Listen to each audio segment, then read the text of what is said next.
Good morning, good afternoon, good evening, everyone, and welcome to Discover Your Unique Superpower. My name is Michelle Eisenberg, and I am a program assistant here at the NASDAQ Entrepreneurial Center.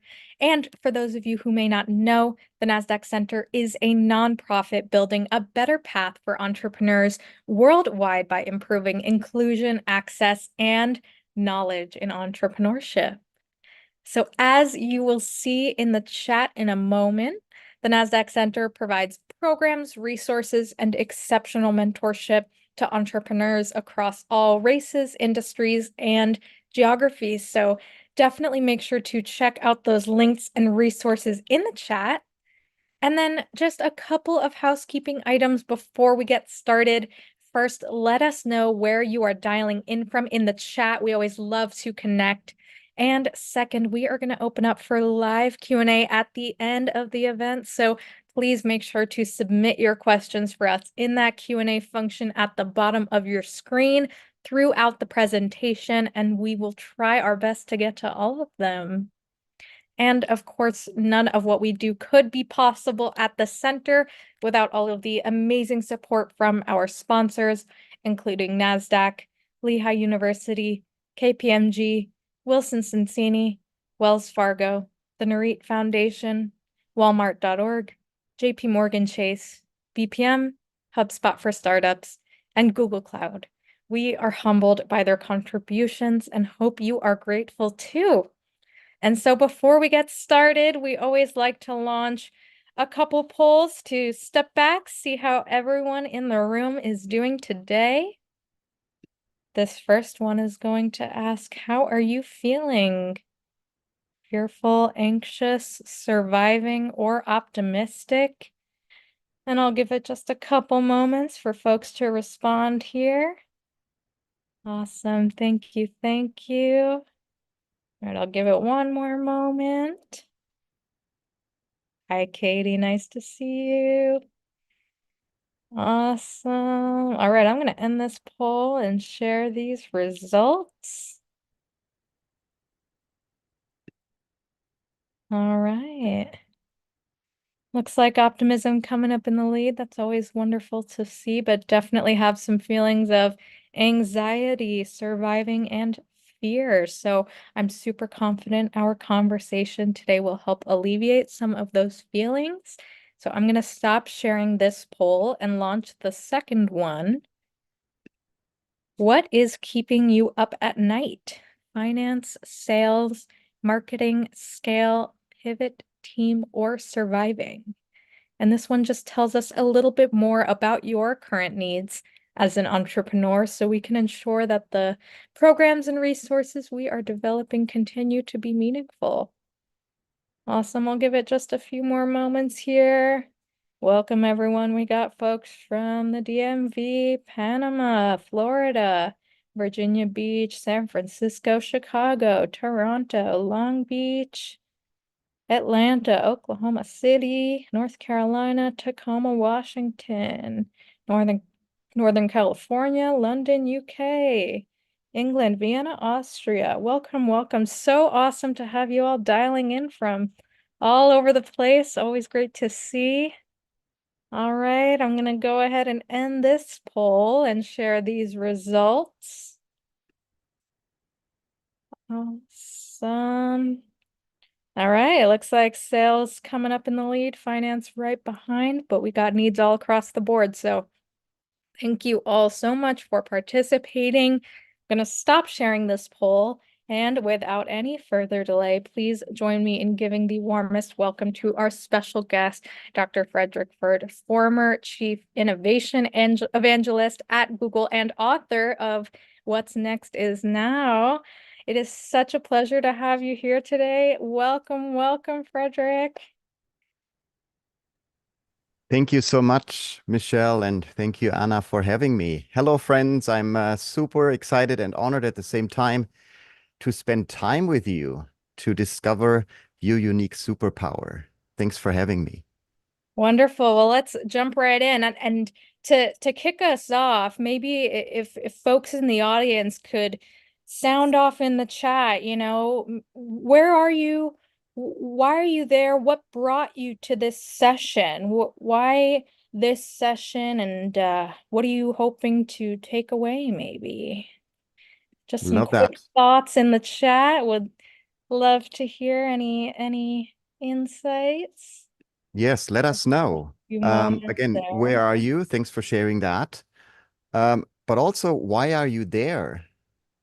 And also, lastly, why are you here today? So let us know where you are at the moment. Why are you there? And why are you here? I know that's a lot of questions. And uh, thanks also for kicking us off here and sharing already your superpower with us. That's actually what we're going to discover today. And I'm tremendously excited to do that with you. Um, Awesome. We if got I some can share response. maybe a little bit about where am I right at the moment, Yeah, yeah. and Maybe as these responses are coming in, would love to hear your answers. perfect. So I'm here in the Santa Cruz Mountains in California in a little geodesic dome that you see right behind me with some plants and some cushions to sit down. And I'm here because this is actually where I live and I work and I hang out most of my days. It's in a little forest, so I am able to come up here every morning and do a quick meditation and then, dive into some exciting work like today, right? Connecting with people around the world and helping them to discover their future. It's actually a geodesic dome that I built with some friends just right before the pandemic. Wow. And most people joked afterwards because it was December 1st when we built it, 2019. And then Oh, wow. March 16th, 2020, the pandemic actually started. And most people joked and said, like, Frederick, could you predict actually the future? And I told everyone, I'm not a person who can predict the future. Actually, no one is able to predict the future. But what you can do is you can build your future and you can shape it and you can invent it like you want. And that's what we want to focus on today as well. Yeah. And Yeah. perfect. Go ahead. Go ahead, Michelle. Oh yeah, wonderful. Yeah, I mean, I just think that's so wonderful to emphasize. I know there's tons of entrepreneurs in the audience and that struggle with, in various aspects of their business, feeling like they don't have full control. And a lot of that comes down to, worries about the future, worries about the future of their business and their position as a leader for their business. And so really focusing on those things that you can control is such a great jumping off point. And so awesome. We've got some great responses in the chat. Thank you all for participating. And so Frederick, to start us off with this conversation, just jumping off of this point of, kind of thinking about how we can more intentionally shape the future, can you maybe provide some insight on how business leaders are currently perceiving the future at this current moment in time.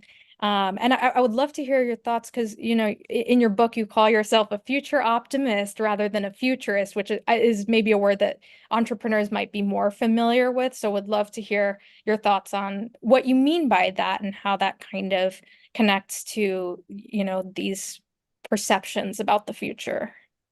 Absolutely, yes. Happy to dive right in to talk about the future. And I think we have a good mirror here, right? When you asked that question in the beginning, how do people feel, right? Most people feel slightly optimistic, but also anxious, right? I think when we think about the future, many of us feel anxious and uncertain because that's the definition of the future. It's uncertain, right? And so we live in a world where we all know that change is not only constant but accelerating, right? And this can feel overwhelming for a lot of people, including me. And so the challenge we all face is that our minds are actually looking for certainty all the time, in every moment. We look for certainty. That's why we love planning. That's why we love the weather app, right? Which gives us a little bit of certainty. And we love predictions. And if we don't find certainty, we feel anxiety, right? So we spend a lot of time worrying about the future.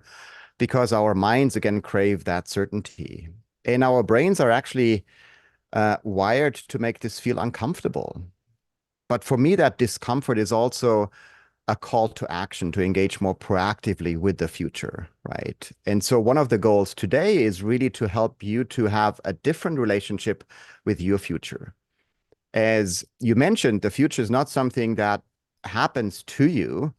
It's something that you make happen, right? And I think that's very important to understand. And what I mean by that is that the future is something you create by the choices you actually make in every moment, right? So if I choose to have a sip of green tea matcha, right, I choose to have a healthy, drink at the moment, right? And which determines probably my near future, right? Which makes me feel kind of like nourished, which makes me feel kind of like, more open and more energized and so forth.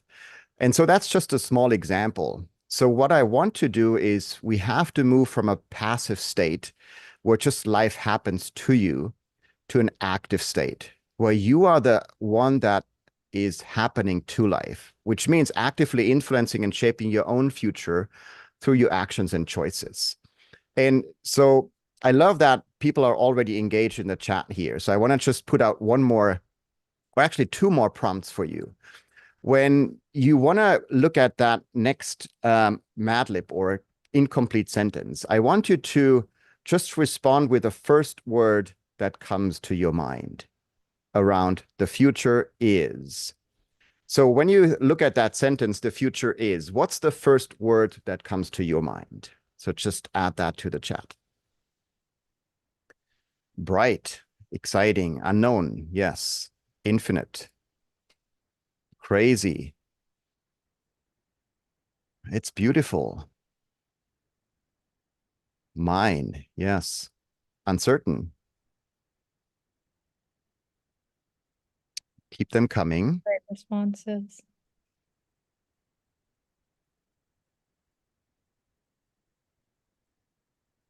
Fantastic. Thanks for sharing those first words that come to our mind. And what's interesting is that these words change over even a course of a day, right? In the morning, you might feel, that the future is, uncertain because you're not sure like how the day will go. And in the evening, you might feel like, oh, the future is actually beautiful because you have accomplished a lot, right? So those words actually change. But what I want to get to is something more interesting, which is a second sentence that I want you to complete, which is the future I create is. So what's now the first word that comes to your mind? Please add that to the chat.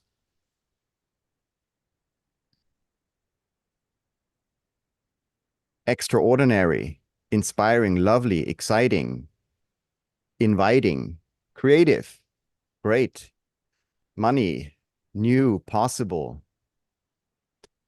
So all of those words that now appear are slightly different, what I can observe by glancing through them. And what's interesting is that most of you probably have changed their word from the future is, when I asked that sentence to be completed, towards the future I create is. And why is that? I think it's because now we are not considering the future as something distant and far out and out of our control.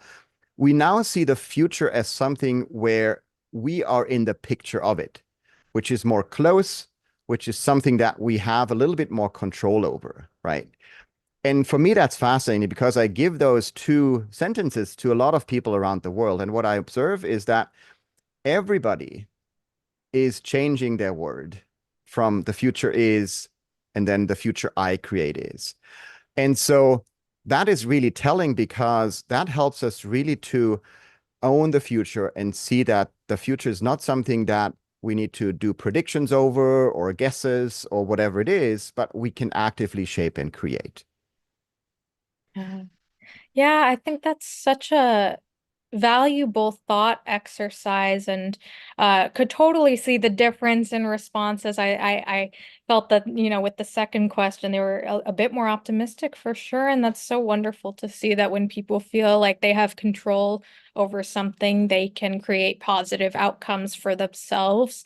And that mindset is so crucial to this kind of work that we're talking about. So thank you so much for that thought exercise. And, just to kind of jump off of this idea of, sometimes, it's looking at the data, is not necessarily enough. And, we have a lot of entrepreneurs who are in tech and, are looking to implement tech more deeply into their systems and processes. And you've worked at one of the largest tech companies in the world. But in your book, you talked about how being ready for the future doesn't really necessarily have anything to do with tech itself. So what do you believe is critical to shaping that future company success? Absolutely, yes. And what I want to give people is just regarding the last exercise, something that they probably can practice in their lives moving forward, which is instead of asking, what will the future bring? Next time, ask, what future do I want to create? Or if someone is talking to you and speculating about the future and saying like, oh, the future will be, AI or flying cars or robots or whatever it is, ask them, what's the future you want to create, right? And have a conversation about that, because I think that's a better conversation to have instead of having a guessing game of, what might the future bring or might the future hold. Ask, what future do I want to create, or what future do you want to create? I think that's a better question to ask. And working in, one of the largest tech companies in the world for over 12 and a half years, was a great reminder for me that whenever I observed people literally inventing the future, right, that it's not about the tech. It's not about having access to resources. It's not about money. It's not about time. It's about these human qualities, right? While we know that technology is probably part of the pictures that we paint in the future, right? Where we see like the flying cars and the robots and so forth, and definitely I think it's more helpful that you understand that the true drivers of future success are human factors like creativity, collaboration, empathy, and what I call a future-ready mind state. So it's the people and their minds, their hearts, and their spirits, and their ability to adapt and innovate that will ultimately shape the success of a company and will shape the success of our future, right? So it's up to you and your human qualities around, again, what I mentioned, creativity, collaboration, empathy, and so forth. So that's why the company with the best tech might not be the most successful if the leaders of the company, the culture, or the people are not at their best.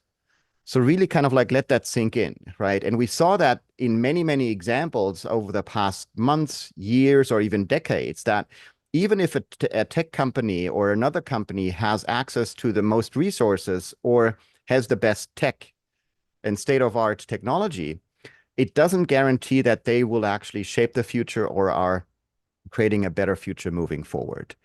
And so what I feel is exciting here is that we actually have control over our creativity, our curiosity, these deeply human factors that really determine how the future might unfold. Yeah. Yeah. And I think, this is something that so many entrepreneurs are talking about within their networks, especially with the rise of AI, this question of, is it going to take over our jobs? And, there are so many business scenarios where it is clear that creativity and collaboration are so crucial to uh, building unique value beyond what the technology can necessarily provide inherently. And so that's just such a great point to highlight. And bringing it into this idea of the future ready mind state, in thinking about creativity, in your book, you write that imagination is really key to unlocking the potential of the future. So could you maybe talk a little bit more about that? Absolutely. Yes. And I just want to note one thing that is truly interesting to me, which is the word mindset, right? You mentioned it, I think, three times now in our conversation, which is fascinating to me because in my book I use the terminology of a mind state. Mm. And for me, a mind state is something slightly different. It builds actually on the great work that Carol Dweck, a colleague of mine at Stanford University, was putting out there regarding mindsets, right? And mindsets is something we all know, right? How often do we hear like, hey, Michelle, or hey, Anna, you have to change your mindset, right? You have to have a more entrepreneurial mindset or a more success mindset or a future mindset, whatever it is, right? But ask yourself, how often did you actually change your mindset successfully, right? Probably not that often because it's really hard to change because a mindset is actually based on your values. It's a long-term collection of beliefs and attitudes that we all carry with us, right? And it's deeply ingrained and often resistant to change, to be honest. And so what I want to do is that we're moving away from this notion of a long-term fixed mindset, which is a helpful construct, I understand, towards a more dynamic short-term mind state, which is more a fluid concept that changes based on the immediate situation. So it really reflects our, what I would say, real-time emotional and mental responses, which can significantly actually influence our decisions and actions. So I want to give you three examples of a mind state. Imagine you're waiting in line at a coffee shop, right? Initially, you might feel impatient or frustrated, right? That's an emotion that probably arises quickly, especially if you're in a hurry. And this is your mind state at that moment. Recognizing this, you decide to use the time to listen to maybe a motivational podcast. Then you shift your mind state to one of learning and engagement instead of being frustrated and feeling that you need to, move quicker here. There's another example, which is a traffic example, right? If you're stuck in traffic and you start to feel annoyed because, you're going to be late, that is something mostly out of your control because, you're part of the traffic and the traffic you probably can't move, right?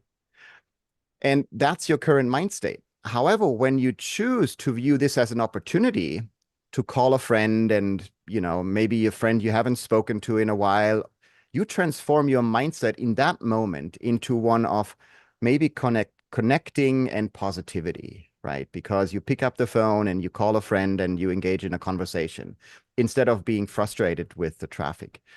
There's also one with maybe AI. Suppose you're initially intimidated by the idea of using AI in your work or in your life, right? This nervousness is your current mind state.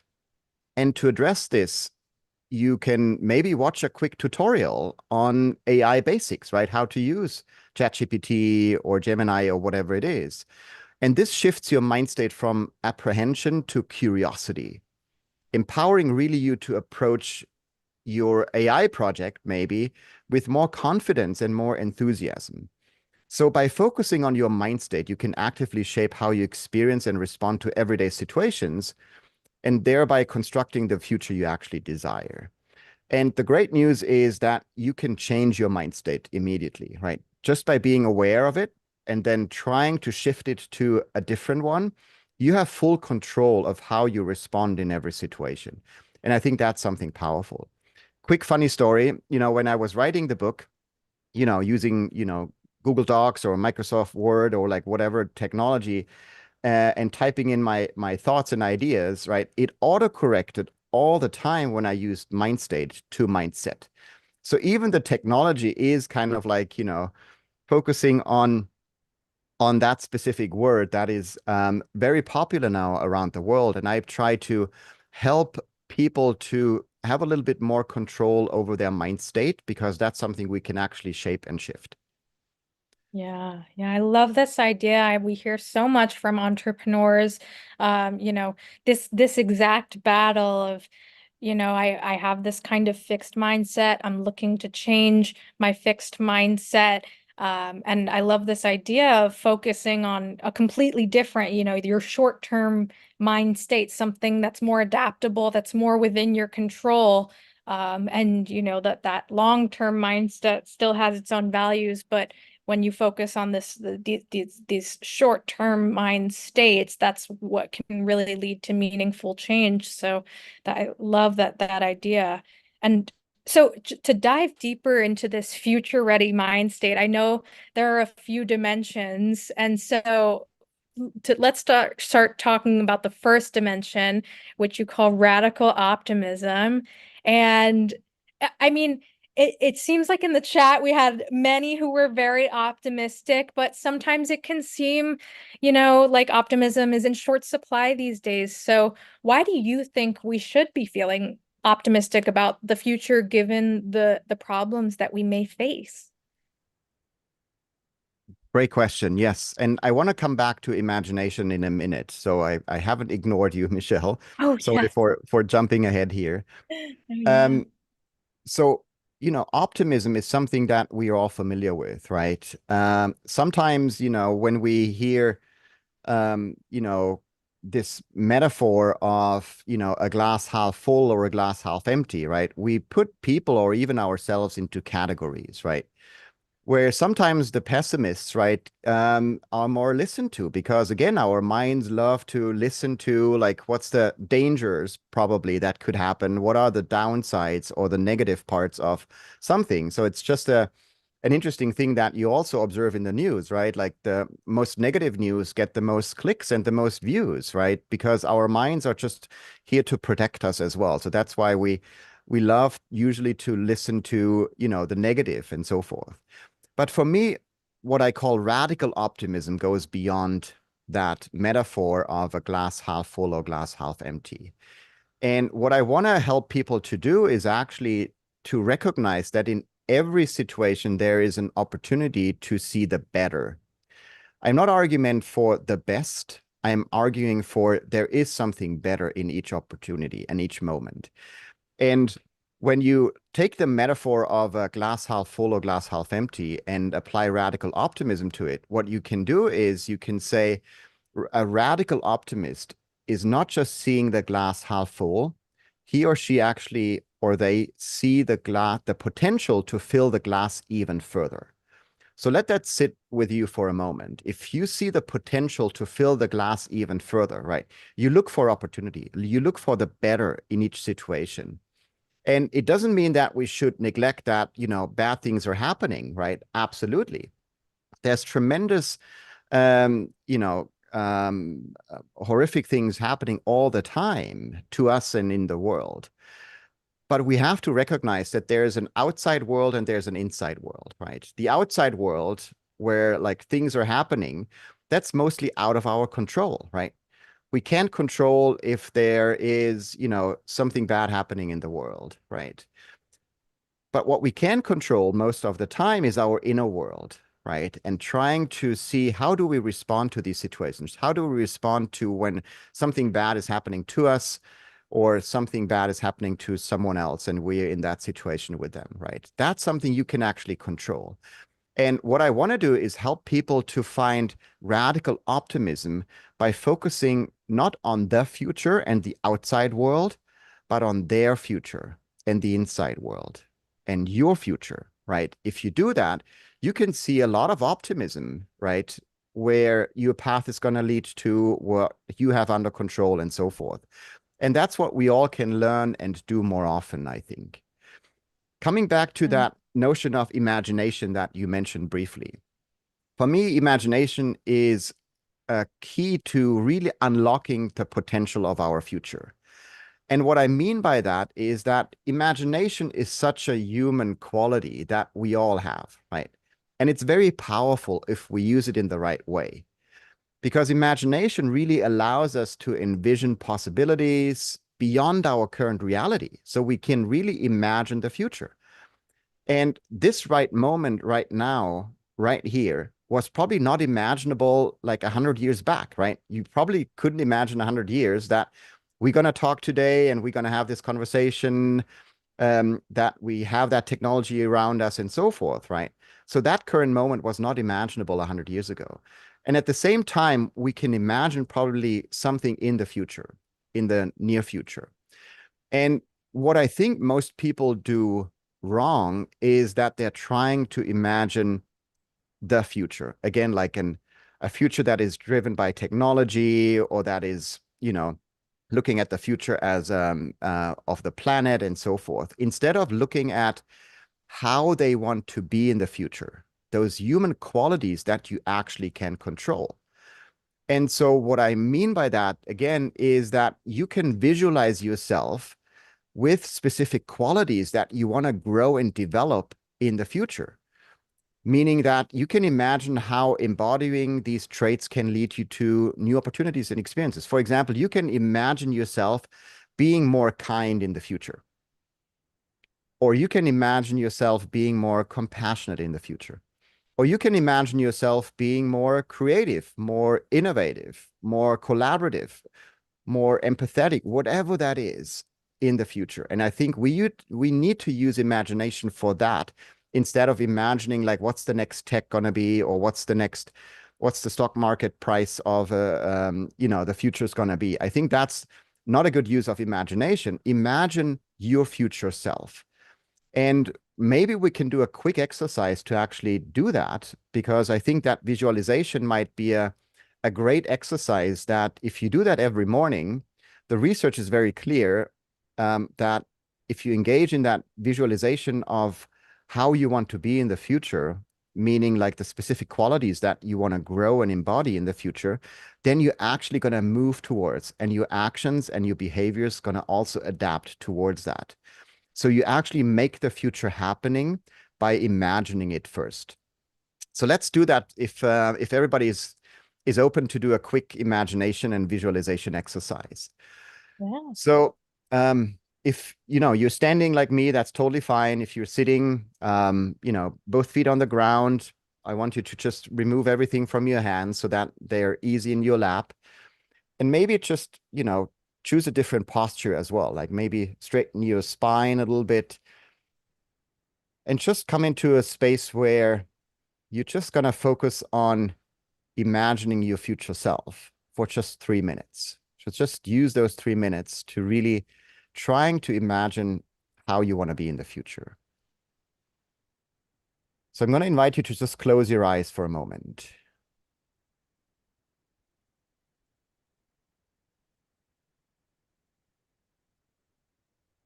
And I want you to focus your attention just on your breath, just feeling how the air is flowing into your nose, breathing in,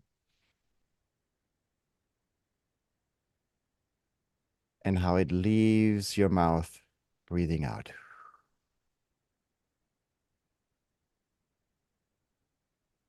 So just keep breathing at your own pace, and just settle your attention on your breath. Breathing in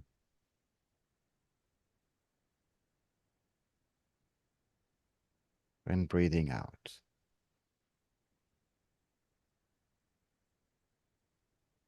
And just feel the ground beneath your feet, the support it provides. And just let yourself be present in this moment.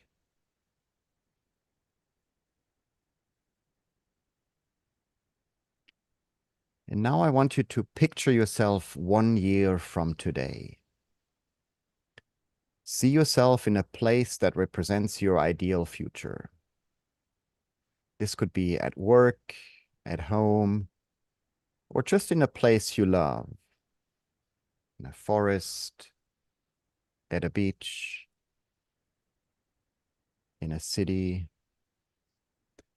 And I want you to notice the details around you in that future.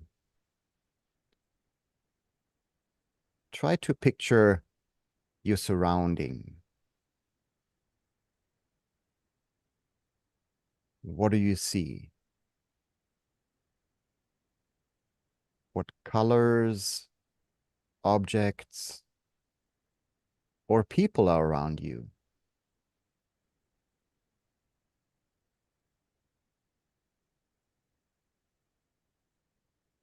What sounds do you hear?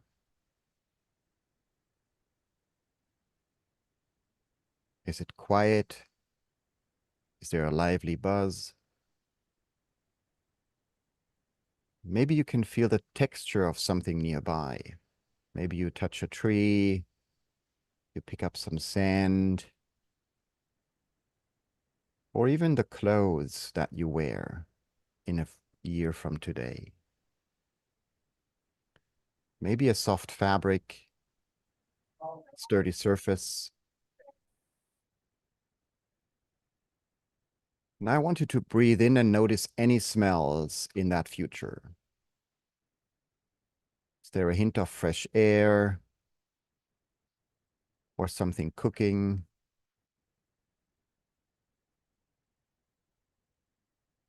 And now let's look at yourself in this future. Notice how you stand and how you feel. So try to look at yourself in this future. How do you look? What are you doing? How do you interact with others? What qualities do you embody? Perhaps you see confidence, curiosity, or maybe a sense of peace.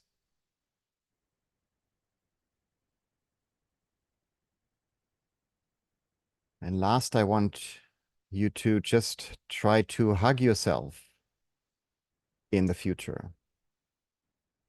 And take a moment to feel pride and excitement for this future version of yourself.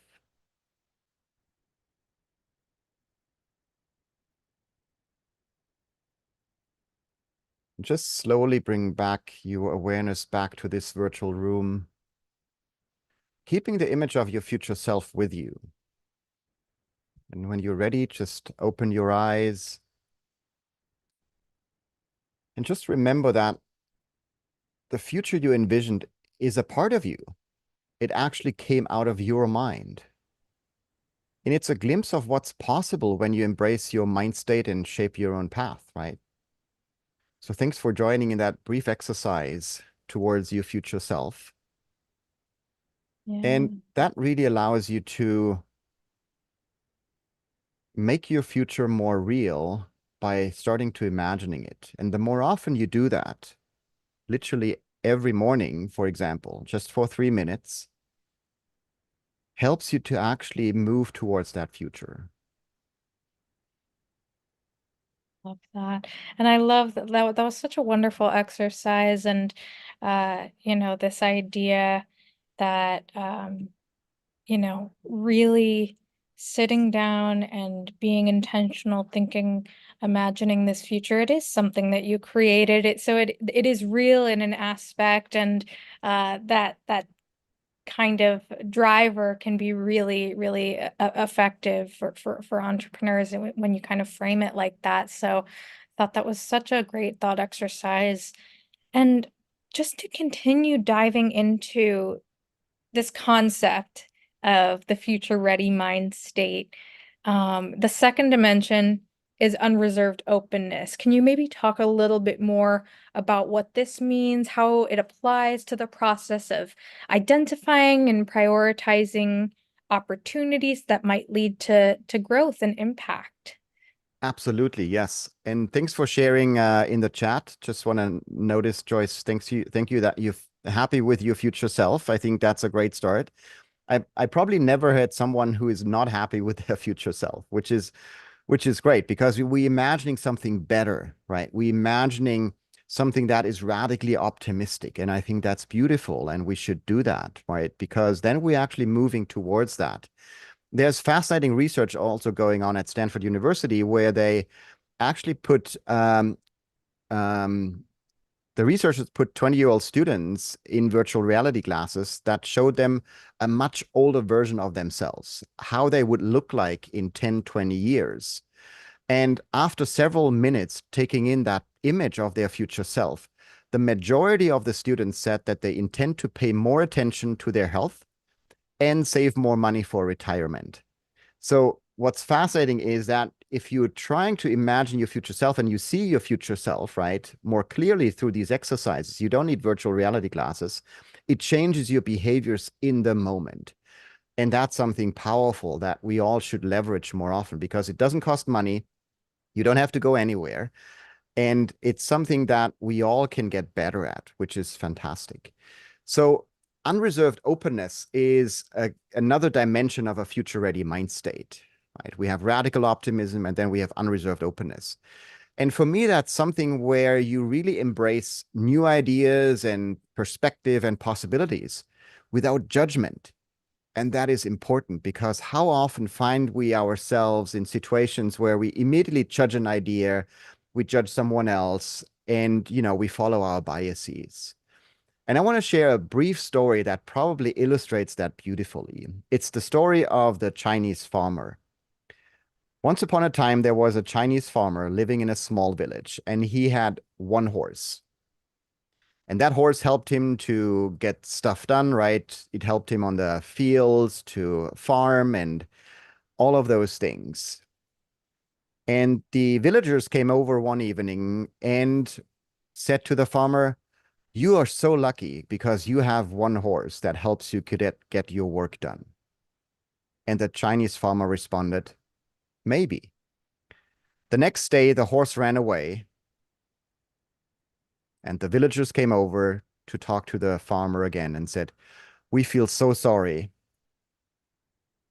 because your horse ran away, and now you don't have anything to work with." The Chinese farmer responded, "Maybe," because the next day, the horse came back with 6 other horses. So the farmer had now 7 horses. Villagers came over in the evening and said, "Oh, you are so lucky. Now you have 7 horses." The farmer responded, "Maybe."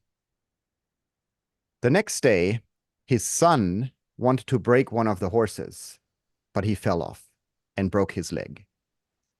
The villagers came over and said to the farmer, "Oh, we're so sorry. Now your son has a broken leg." The Chinese farmer responded, "Maybe."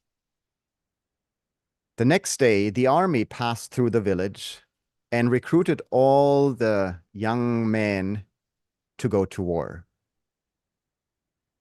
besides the one with a broken leg. In the evening, the villagers came over and said, "Oh, you're so lucky. All of our sons need to go to war. Your son is going to stay with you." And the farmer responded, "Maybe." I can go on and on and on with that story, and you probably too. What I want to say is that we can all stay open in any situation and don't judge immediately if that's a good or a bad situation. Because who knows, right? The next day could look very different based on the reality that you find yourself in. And so that story is just a great reminder for everyone that we usually go to a judgment, or again, like we follow our biases whenever an idea or a situation happens. Unreserved openness is allowing you to stay in that space of being open to see maybe a possibility and defer judgment in that situation. And so that openness really allows you to identify opportunities that others might actually overlook, like the villagers, and prioritize those that align with our vision for the future. So that's just a short story that hopefully illustrates the power of staying open and being open. Yeah, really powerful story. Thank you so much for sharing. And yeah, totally. You could go on and yeah, apply that same kind of logic to the various business scenarios that entrepreneurs are undoubtedly encountering each day as they lead. So really powerful story. And so I know we're running short on time, but I want to make sure we have time for a couple questions. Maybe we could speed through and talk a little bit about the third, fourth, and fifth dimension before diving into the dimension X. I'd love to hear. I mean, curiosity itself, I feel like, is really crucial to that unreserved openness. So would love to hear your thoughts there, and yeah, we can kind of go from there. Perfect. Yeah. So curiosity is something interesting because we're all born as curious individuals, right? Crawling on the floor and trying to take everything into our mouth and look at everything and smelling everything and touching everything, which is good because that's how we quickly learn and explore. And if you're an entrepreneur, like probably most of us here, you have an advantage because your curiosity is helping you to try to explore and drive you forward, right? Larger organizations, they sometimes lose their curiosity, right? The same as we as grown-ups, we sometimes lose our curiosity and replace it with other values that we then hold high, right? And I don't know if you find yourself crawling on the floor most of the time and trying to use all your senses to, take in the world and explore and learn. But that's something we can all practice more often by asking better questions. That's one of the ways of expressing our curiosities by staying curious and really ask better questions, right? In a world where most of the answers are given by, your favorite search engines or your favorite AI tools or generative AI tools, asking better questions is something that we all can practice and get better at, right? And you had these three questions in the beginning, like don't just ask for, where are you, but like, why are you there and why are you here today, right? Those are like better questions to ask, which give you a deeper insight and help you to actually learn more. The next dimension that I'm sharing around this future ready mindset, which really helps you to again invent that future that you want to see happening, is around experimentation and around empathy, right? Those combined are really powerful because experimentation is about trying new things and testing hypotheses and learning both from success and failures, right? And it really allows you to try something new. And experimentation is something that really is part of paving the path towards the future. All of the things that we do every day can be experiments, right?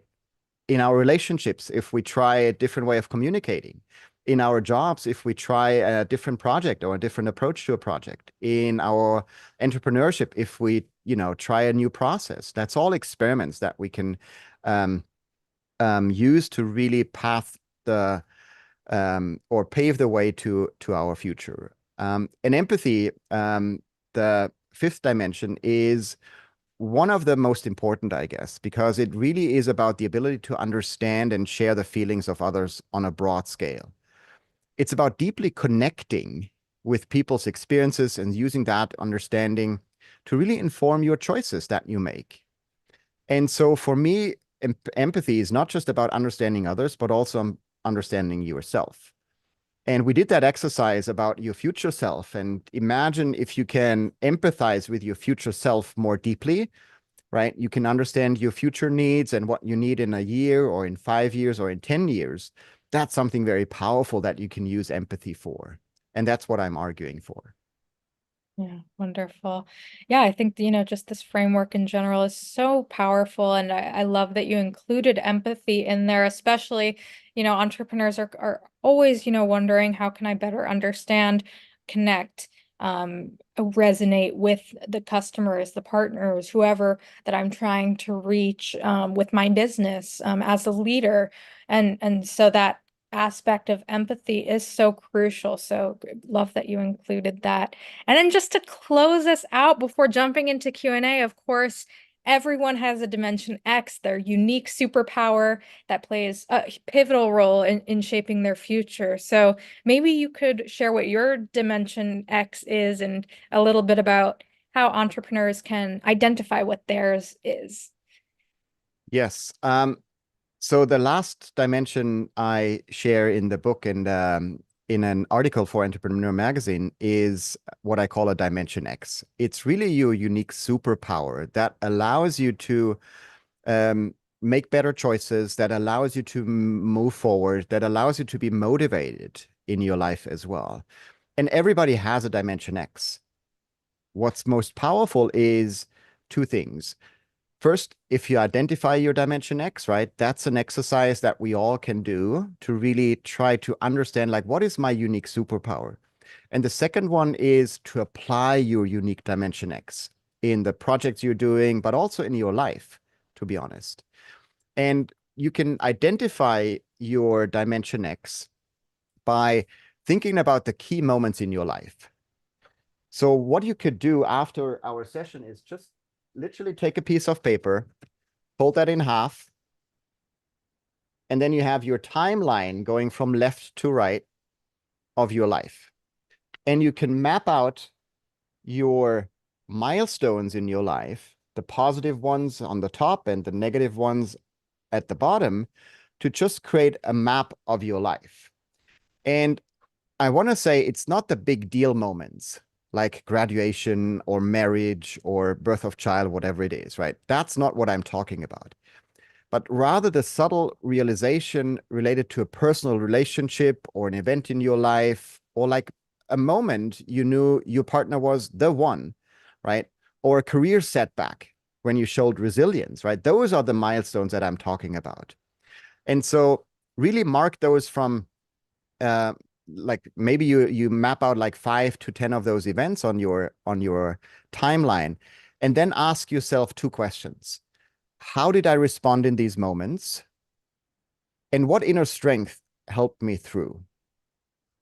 And I'm going to put a little exercise here in the chat that really helps you to do that exercise yourself, that you can just copy and, walk through today. Let me just do that quickly. Wonderful. Sorry, takes a moment.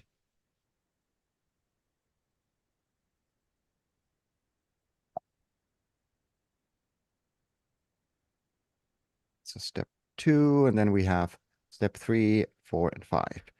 Awesome. And we'll Perfect. share these as well following the event. Yes.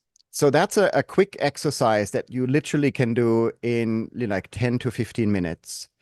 But the power is like repeating that exercise, maybe once a month or, once in a half year, the beginning of the year, the end of the year, whatever you choose, right? It's a great reflection exercise that really allows you to discover your Dimension X.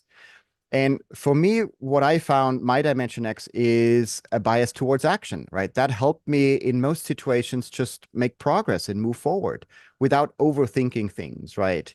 Where I not thought about like what's the upsides and downsides of my decisions or choices, but I just went for it to give it a try, right? So and there's other Dimension X that I mention actually in the book, from about 14 people that I was able to coach and teach and train throughout my career. Out of the 1,000, others, I chose these 14 because they represent a great diversity of thought, backgrounds, and all of those things where you might identify at least with one of those people and maybe even the Dimension X. Like a Laura Jones, who is currently the CMO of Instacart. I worked with her over 5 years at Google. And in her first project, she was tasked to actually give a presentation about a specific project. And what most people expected was a couple of graphs, some stats and, some quotes. But she actually put together a music video that she shared as this presentation. And that's her superpower. She can make connections and uses her creativity to really, show what's possible, right? Even like with a boring presentation, turning that into a music video.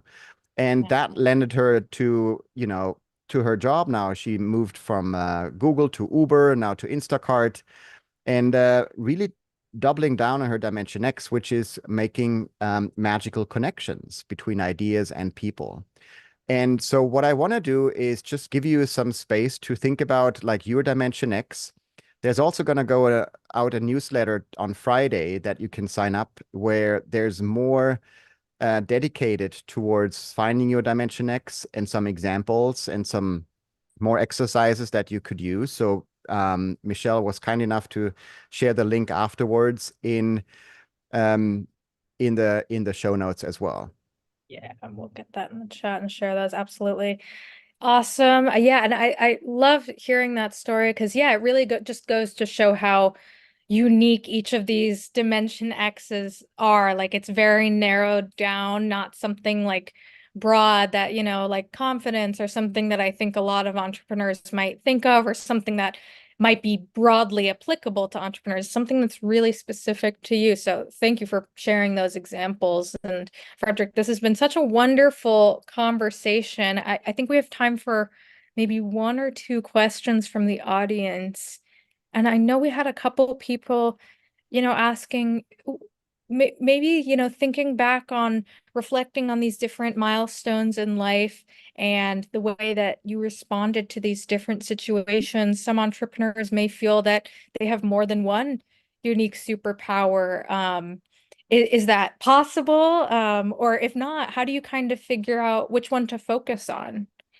Absolutely, such a great question. And thanks to everyone who provided questions in the beginning, and shared those with us. So it's super, super interesting and helpful, and happy to follow up on these questions afterwards as well. Um, it's such a good question, right? We all probably have difficulties, like really kind of like nailing down, right? What's the dimension X, my unique superpower?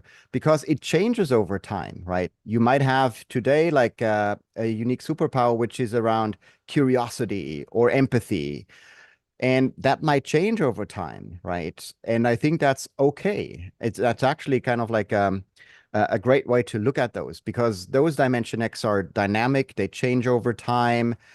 And what's helpful is to do those reflection exercises just over and over again, right? Because you, as a leader and an entrepreneur, being aware of your superpower and your unique dimension X is something that is your advantage, right?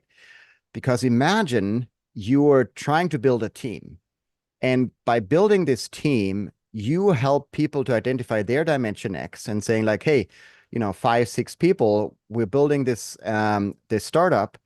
Now I want to know, what is your unique superpower besides what you put in your CV or like your resume, or besides like, the usual suspects.